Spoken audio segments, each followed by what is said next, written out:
पिताजी, मैं कसम खाती हूँ कि इस आखिरी निशानी को किसी भी कीमत पर किसी भी हाल में नहीं छोड़ूंगी, चाहे मुझे रात दिन की कैसी भी तकलीफ क्यों ना उठानी पड़े। ये सिर्फ जमीन नहीं है, ये आपका प्रेम है, आपका पसीना है। मैं इसे जरूर से बचाऊंगी। मुझे आपकी इस विरासत को संभालने की शक्ति दीजिए पिताजी। मेरी बच्ची काव्या, तेरे ये शब्द मेरे कानों में अमृत घोल गए। अब मैं आंखें बंद कर सकता हूं। मुझे कोई चिंता नहीं है। तू मेरी शान है, तू मेरी ताकत है, तू ही मेरी अमरता है। मेरी आखिरी सांस भी तुझे आशीर्वाद देती है। सदा सुखी रह मेरी बेटी। कुछ ही दर्द भरे क्षणों के बाद देवेश ने अपनी आंखें हमेशा हमेशा के लिए बंद कर ली।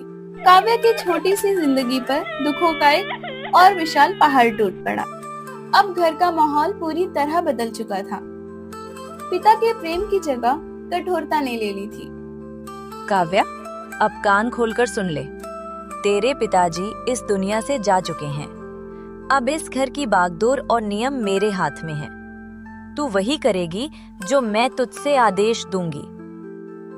नहीं माँ, मैं आपके हर आदेश का पालन करूंगी। पिताजी ने मुझे हमेशा सिखाया था कि बड़ों का आदर करना चाहिए। बस इतना कहना चाहती हूँ कि आप मुझे पराया ना समझें। मुझे भी बेटी का स्नेह दें। बेटी, तू मेरी बेटी जैसी कदापि नहीं है। तू तो इस घर का बोझ है। असली बेटा तो मेरा विमल है। अब सुन, घर का सारा काम तू करेगी और विमल आराम से रहेगा। एक भी शिकायत नहीं आनी चाहिए। माँ, अगर मेहनत से ही ये घर चलता है तो मैं सब कुछ सहर्ष कर लूंगी, लेकिन विमल को भी समझाइए कि घर चलाने में सबको जिम्मेदारियां उठानी चाहिए। हाँ, मैं काम क्यों करूँ? तू है ना नौकरानी की तरह। जा, बर्तन साफ कर, कपड़े धो और तेज धूप में जाकर खेत में पसीना बहा। यही तेरा काम है और यही तेरी किस्मत। बिल्कुल सही कहा तूने मेरे लाल। काव्या को यही करना होगा। मैं चाहती हूँ कि मेरा बेटा राजकुमार की तरह रहे और ये लड़की घर का सारा बोझ उठाए। यही इस घर का अटल नियम होगा। ठीक है माँ, मैं सब कुछ सह लूंगी। मुझे कोई शिकायत